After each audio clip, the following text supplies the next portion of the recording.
So today we are going to talk about propagating pothos. But before we do, I want you to hit the like button, subscribe, and if you have any comments about this video, put them down below. You know I'll answer them.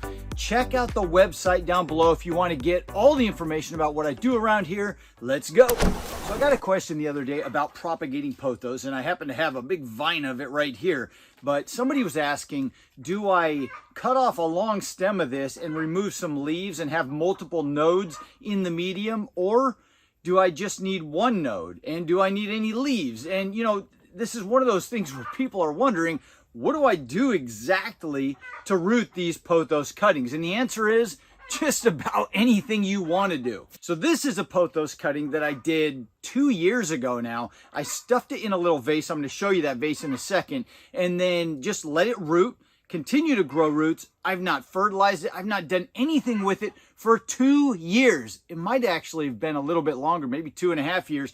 But look at all the massive roots that this thing has grown. It's still green. This could use a little fertilizer, but it's just been sitting in my window kitchen sill all this time, just continuing to slowly grow. Now I took this cutting as one big long cutting. This was the original leaf, I believe. This is probably new growth. This is that vase that I had it growing in. So let's take this vine that I've got and show you exactly how easy this can be. Also, if you're interested in learning more about this pothos plant, I did a video a couple years ago about water propagation versus soil propagation. I did several different experiments in that video and showed you how these things can root in different ways from different cuttings and different materials. I'll put a link to that down below. So let's go ahead and take this vine here. We've got just one long vine, and that's how yours is going to look in your house. All you have to do is this. It's this simple. You just find one leaf along that vine that you like, snip it somewhere between nodes, and then snip it again right here, and you've got one leaf here with a node attached and a little bit of stem here on either side. You could cut it shorter here and here. You could, actually, let's just do it now. Here was the end of that cutting. I could come along. I've got multiple nodes again where you could just snip right here, and just have one leaf attached. Or you could strip some leaves off and then just shove several nodes in the water, but that's not absolutely necessary. So just for fun, let's do this and see what happens. I'm just going to take this one cutting we've got with the one single node, and we're going to shove it right down in that water. And there it is. I've got the leaf sticking out of the top. We've got the node down in there. And then let's take this cutting as well and just shove it down in there and see what happens. I'm going to go put this on my windowsill again. We'll come back when something's happened. So today is September 14th, and we're almost at a month. It was August 20th when I filmed that last little clip of the pothos cutting, and we've got cool things going on here. So let's take a look here. If you look down in this bottle, we have got roots on both of them, but I want to bring your attention to something in particular so we can learn something from this. We've got a massive root on this single leaf cutting here, and then we've got a little root on this one right here. So this one actually rooted faster. So this cutting actually started rooting within probably about, I would say 2 to 3 weeks, and then just took off like crazy. Probably about 2 weeks, I started noticing a white little dot on the end of that little rootlet there, and then it started growing from there. This one right here just started emerging within the last week, maybe the last few days even. So it's just done that growth in just a couple days. It was probably 4 or 5 days ago, I noticed a little tiny white dot at the end of that little rootlet in there. So this one definitely did root much faster than this one right here. Now it had a much stronger little root node right there than this one did. And maybe that's why, but there it is. You can see how easy it is to root these pothos cuttings. So I'm going to put these back in the jar, back on my windowsill, and we'll let them grow as much as they're going to grow.